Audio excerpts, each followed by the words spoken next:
Hey, what's going on, guys? Welcome back to a new YouTube video. So today I'm going to be breaking down a trade of the month, which was CAD yen, which totaled a total of 7%. More of an intraday move. You guys know I usually swing trade, but this was more of an intraday move.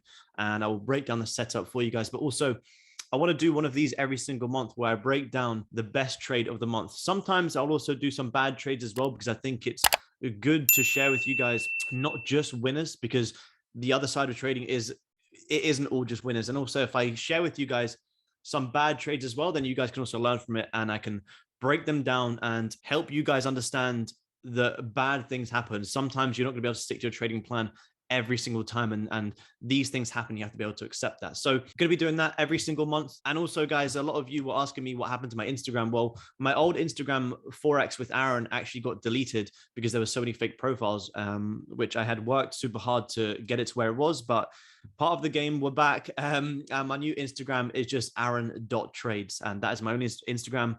I have no more. That is literally the only one. Forex with Aaron is now gone. So that's why now the YouTube channel is just called my name. I've got rid of Forex with Aaron.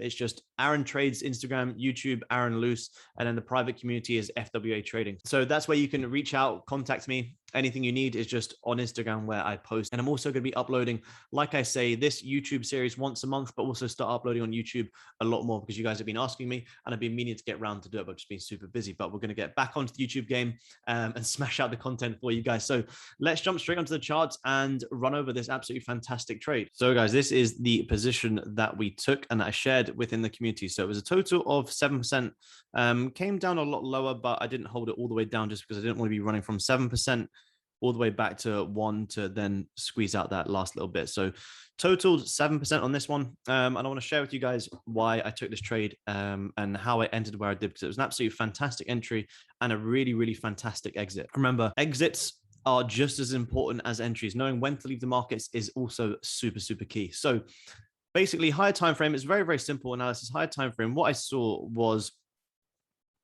CAD yen looking to come down and create this left shoulder head and come down and create this right shoulder. So overall time frame, really, really nice analysis. We can see that the price action is in fact bearish.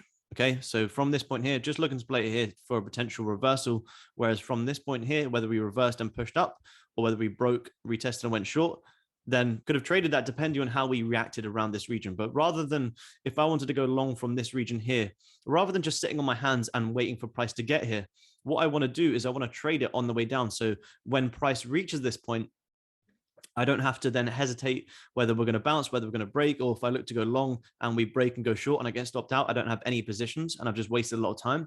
I want to trade it on the way down.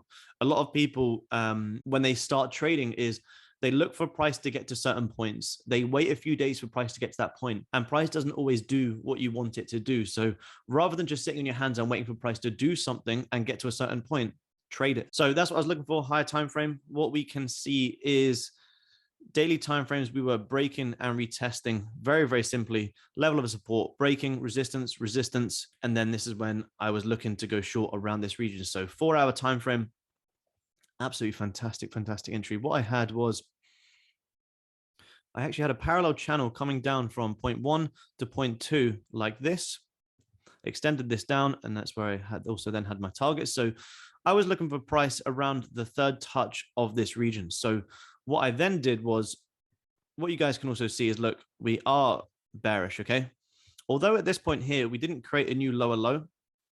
So selling from here is, of course, a lot riskier.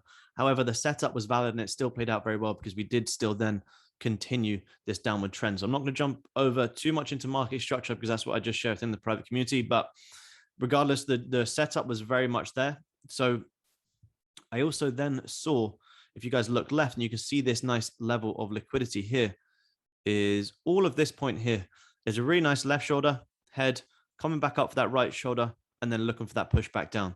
So confluence number 1, we got the trend line coming down. Confluence number 2 is we have this left shoulder head, right shoulder. And then confluence number 3 is I also had a Fibonacci like this.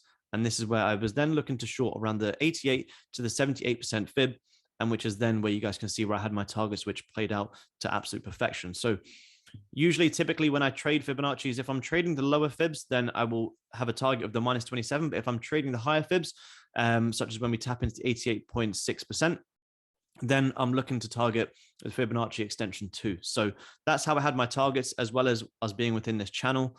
And then what I also did was to find my entry. Now that I've got my higher time frame analysis, I'm not looking to short around here. I imagine a lot of retailers probably went short here with their stops just above. They got stop hunted and then price pushed all the way back down. So cleaning this up, I then went down to the hourly time frame, and this is where I caught the absolutely fantastic entry. So what I had was I had an upper trend line coming on like this. And what I was simply waiting for was that third drive into the high. So we had this 1, 2, 3, and big push down. So a total of 4 confluences on this trade, and it was an absolutely fantastic position. So I entered, I managed to catch a little bit of manipulation. So imagine a lot of retail traders who even look, a lot of retail traders will see this level of resistance here. They'll see their resistance like this. A lot of retail traders and market makers know this. Retail traders go short. Let me just bring this down a bit. So a lot of retail traders short this resistance. They have their stops sitting just above, looking to catch this next pushback down. And what happens before we see a move?